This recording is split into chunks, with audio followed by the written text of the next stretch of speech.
I was alone that night in our tiny apartment in a rundown Indian neighborhood, up, high up in the third floor.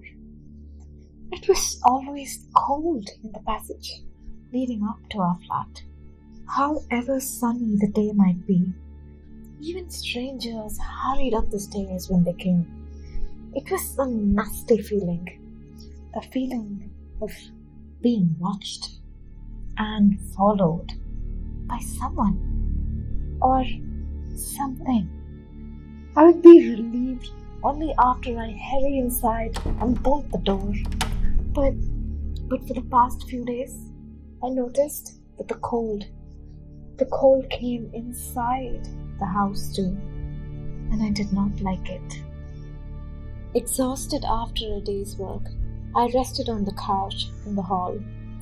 It was a small hall with a TV set and a table.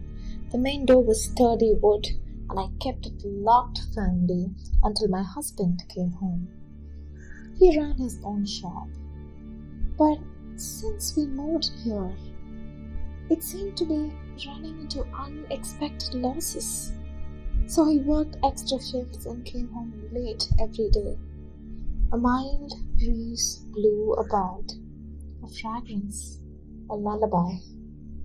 I found myself settling comfortably and drifting. My eyes were staring blankly at the door, and that is when I heard it, rhythmic and consistent, like the tick of a clock, the tinkle of anklets. From outside the door, slowly approaching towards, and within a blink, then I see her as she stands at the door, at the bolted door. Inside the house, a chill ran down my spine as I looked at her. I couldn't avert my gaze. She was dark, long, bony face that was mesmerizing. Her hair was thick, black and long and lustrous, covered the most of her. It was coarse and uncombed, but the most distinctive feature was her dress.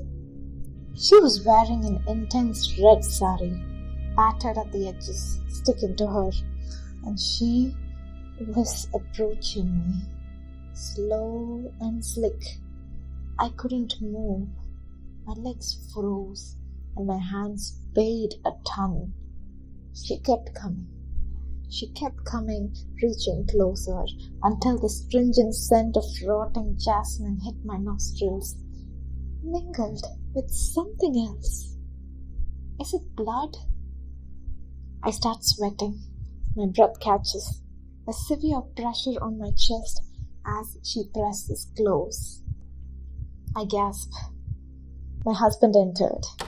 The lady disappeared like sand in the wind. The jasmine alone lingers. I am baffled, struck dumb as my husband becomes distressed and inquired what was wrong. What the hell was wrong? I did not explain. Pretty sure he wouldn't believe me. He was a geek and too forward. After I calmed down, I convinced him that it was a bad case of sleep paralysis. But was it? Something told me, whatever it was, whoever the lady was, she wasn't done with me. As if to confirm my fears, the very next day it happened. My husband and I finished up in the kitchen and got ready for bed. Settled comfortably, we were speaking for a while. I liked listening to our stories about peculiar customers, and as he droned on, he was cut off by a crash coming from the kitchen. Pots and pans first jingled slightly, spoons quivered before being tossed to the floor in rage. It was as if a storm swirled about in the kitchen. An entire rack of vessels seemed to fall off. We sat stunned as silence returned a few minutes later. I looked at my husband. He had gone pale. A rat? A robber? He whispered to me. I shushed him to keep quiet. I heard something. Anklets dripping with the wind. He heard it too, and stupidly said that it was me and my anklets. I gave him a glare, and then we both bent down to catch hold of my anklets. Gripping it tightly so that the silver beads won't move, we listened in the dark of the midnight. And there it was, clear as the day, the sound of anklets going round and round, around the flat, around the building, restlessly ringing into the night. We would look at each other in terror every time it came close to our bedroom door and then moved. And that is when he believed. My husband, the strongest non-believer there could ever be, believed. And this wasn't good. We dug into the history of the place the very next day. There was an old lady who sat downstairs on a plastic chair. She was almost ancient. When she saw our scared faces, she knew. And so she sat us down and told us the tale of the lady in red. The land had earlier belonged to a lady, dark and tall. She wore a ritual red sari tied at her waist. She was in touch with the other side, handing out spells, blessing people, and selling medicines.